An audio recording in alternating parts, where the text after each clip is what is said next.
everyone, and you're welcome to today's tutorial, and I still remain your shoemaking made easy tutor, Odurole Mojibola. Today I'm going to be showing us how you can use a tri-square to actually create a simple flip-flop slippers. I'm sure you will understand. Now, like I always tell you, I am your shoemaking made easy tutor.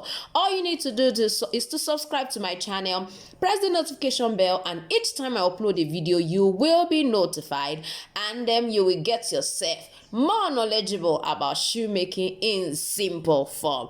If you have not registered for any of my paid class, I suggest you do so. But first of all, ensure you go through all of my YouTube videos. I have a lot for you to learn right on this channel. Sit back and I'm gonna be right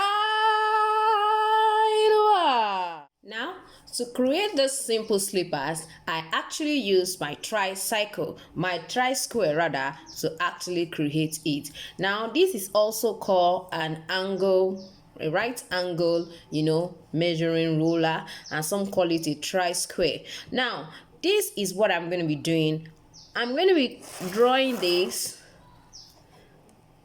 and this. It's actually a simple slippers that we are creating, so I'm going to be using this angle to create it. Now note where we have our right angle here, and come to this other side and note it. Now by the time I remove it, you can see what it looks like. I'm going to be joining the two dots together.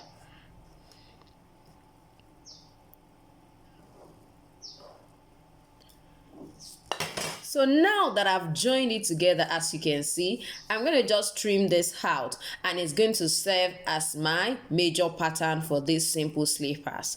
It means you have to have double of this, which will kiss each other here to produce a simple flip-flop. As you can see now, I have two. I decide to cut two. It means if you place it together like this, you can see that they are having the same shape at this side. But by the time I turn it this way, I have my flip-flop. As you can see, it has already formed the shape of our simple slippers flip-flop. And this is all you need to create this particular design. Now, for the strap that we're going to be using to cover these two center up, we're going to be making use of a strap of 29 centimeter long and 2 to 2.5 centimeter wide, so that it will properly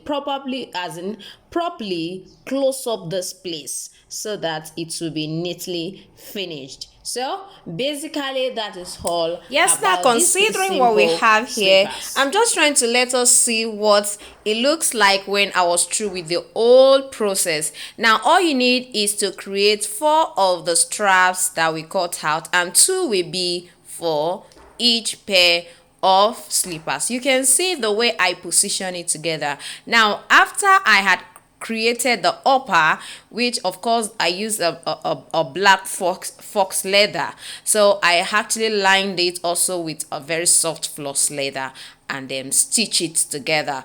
As you can see, the process is just that particular point. I just want to make sure the 2 of them are perfectly joined together. So after that, I am going to go ahead and use my DIY edge coat for all of the sides. For those who have been asking me, do we only have this edge coat in black? No, you can produce them in different colors of your choice. So like I said, I taught this in my intensive training, so I'm gonna suggest that you go ahead and then get the course.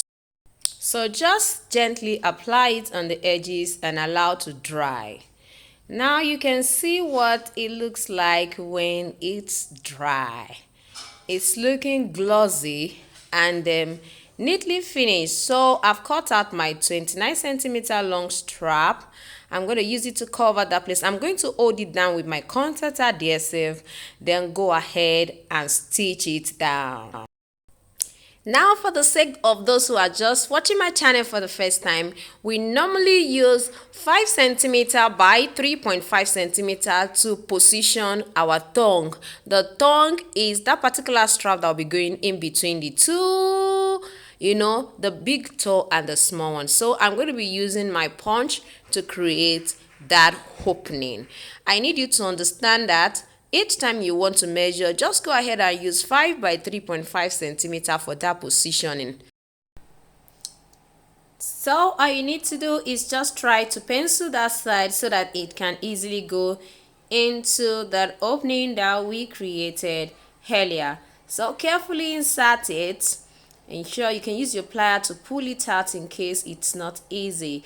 The way I stitch it, you won't be needing a toe guard. You can see I face the stitching upward, as in for that tongue part. Now how do I position the side? Now you already know what the tongue part is, which is 5 by 3.5 centimeter for adults and 3.5 by 2.5 for children. So you can see how to position the remaining part of our slipper. So we're just going to go ahead and punch, then open those parts, then we're going to finally insert our upper.